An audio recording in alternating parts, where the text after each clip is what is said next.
à toi. Au menu de ce petit film, les poubelles. Bah, les poubelles avec tout ce que tu mets dedans parce que c'est cassé, parce que ce n'est plus à la mode, parce que tu n'aimes pas le manger ou parce que ça se mange pas. Oui, mais après, où va la poubelle?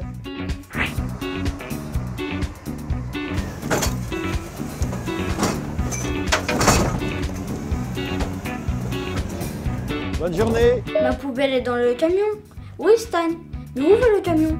Dans une usine, et pas n'importe laquelle, une usine qui permet de faire de tous ces déchets du compost. Une matière qui va nourrir la terre quand il sera répandu dans les champs et elle servira à faire mieux pousser les cultures. Donc, entre ta poubelle et les champs, ici, il faut du temps, des gens qui travaillent et des grosses machines. Allez, suis-moi. Où vas-tu, Stan?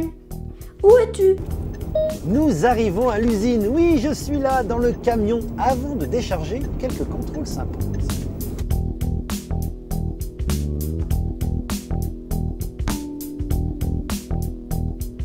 Ces deux bornes, ici, permettent de savoir si le camion ne contient pas de déchets dangereux. C'est rare, mais ça arrive. Quand ça arrive, le camion va dans un coin et le déchet est traité à part. Dans notre benne, tout va bien. Donc on continue.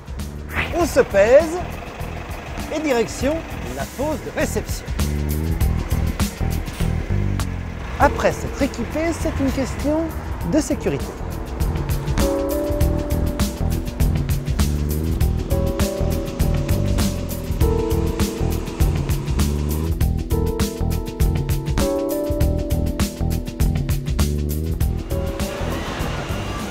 Et voilà, on décharge. Adieu petits déchets. Ils ne vont pas rester là très longtemps car quelqu'un les observe. Enfin, surtout ces caméras. C'est le monsieur tout là-haut, dans la salle de commande. Hé Stan, c'est qui le monsieur tout là-haut? On l'appelle le pontier. C'est son métier, pas son prénom parce que lui, c'est Kevin. Et Kevin, avec son joystick et ses boutons, pilote le grappin.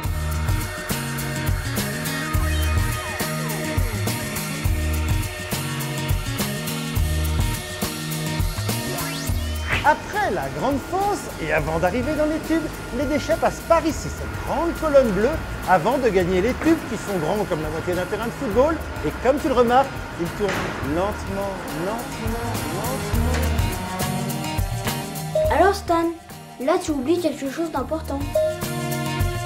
À l'intérieur des deux énormes rouleaux, les déchets tournent lentement pendant plusieurs jours. Et pour qu'ils se dégradent, alors on y met de l'eau, de l'air et la température monte à 70 degrés. En fait, il digère un peu comme à l'intérieur de ton estomac. As-tu déjà vu l'intérieur de ton estomac? Les déchets vont rester 3 jours dans ces tubes. Avant d'en sortir et de passer dans ces grilles, c'est tamis pour mettre de côté les gros morceaux qui, eux, ne se digèrent pas. Ils seront traités à part. D'où 2 questions. Qu'est-ce que ces tubes peuvent digérer? Réponse? C'est facile Stan, les gros rouleaux peuvent digérer les épluchures, les restes de repas et même de l'herbe. Tout ce qu'on met dans la poubelle noire. La deuxième question, qu'est-ce que ces tubes ne peuvent pas digérer? Réponse? Alors là Stan, c'est facile.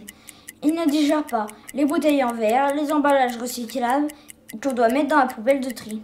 Et aussi les produits dangereux qu'on doit amener directement à la déchetterie. En clair, autant de choses qu'il ne sert à rien de mettre dans ta poubelle de tous les jours, mais dans des réceptacles prévus pour les accueillir. Les refus, eux, sont valorisés en incinération et les métaux sont recyclés. Ainsi, revenons à ce qui nous intéresse. C'est la plus grande partie, celle passée entre la grille, et son parcours n'est pas fini. Nous nous retrouvons dans un bâtiment de l'autre côté de l'usine. Et tu peux constater que les déchets n'ont plus grand-chose à voir avec ce que tu as mis dans ta poubelle. C'est pour ça que nous parlons plus de déchets, mais de matière organique. Elle est régulièrement retournée en ajoutant de l'eau pour faire travailler les bactéries. C'est pour ça que ça fume. C'est chaud, entre 60 et 75 degrés.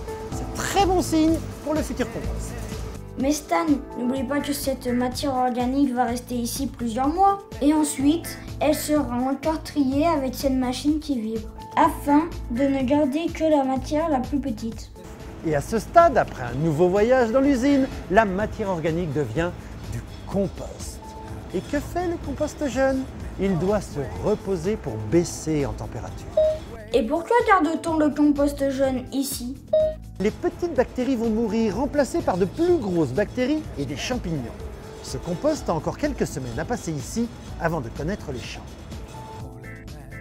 Les gens qui travaillent ici sont très sérieux. Hors de question de laisser partir un compost jeune dans la nature. Il doit grandir.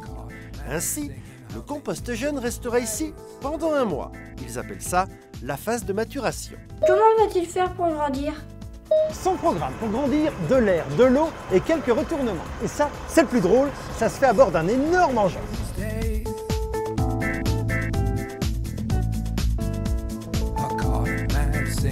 Et voilà à quoi ressemble le compost devenu grand.